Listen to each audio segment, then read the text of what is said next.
नमस्कार मंडळी, स्वागत आहे तुमचं आमच्या यूट्यूब चॅनलमध्ये. तर आज आम्ही बनवणार होतो पुरणाची पोळी आणि कटाची आमटी.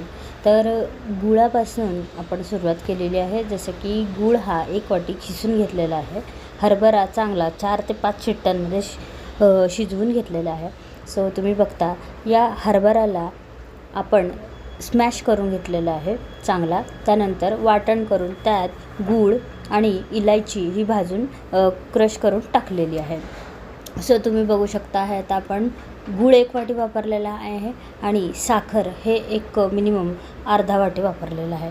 त्यामुळे गुळाला 1 नंबरची गोड चव येते. तर सो बघू शकता तुम्ही, ह्याला आपण चटका दिलेला आहे पुरणाला. तो इलायची पण वरून आपण टाकलेली आहे. पूर्ण घट्ट होईपर्यंत हे पुरण आपण शिजवून घेतलेलं आहे. सो अशा प्रकारे पुरण झालेलं आहे मऊसूत. तर आपण जो पुरणाचा कट काढलेला आहे त्यानुसार आपण कटाची आमटी बनवणार आहोत. तर याला फोडणी दिलेली आहे, त्यावरनं कट हे टाकलेलं आहे. आता आपण चिंचेचं पाणी यात ॲड करणार आहोत. तर अशा प्रकारे काय आमची कटाची आमटी तयार झालेली आहे बघू शकता. तर आपण लगेचच पुरणाच्या पोळीला तयारीला लागू. तर अशा प्रकारे आमची पुरणपोळी देखील फुगली होती मस्त. तर खूपच सुंदर झाली होती पुरणपोळी. अशा प्रकारे आमचा नणंदबाईंचा आज बड्डेही देखील होता. तर हे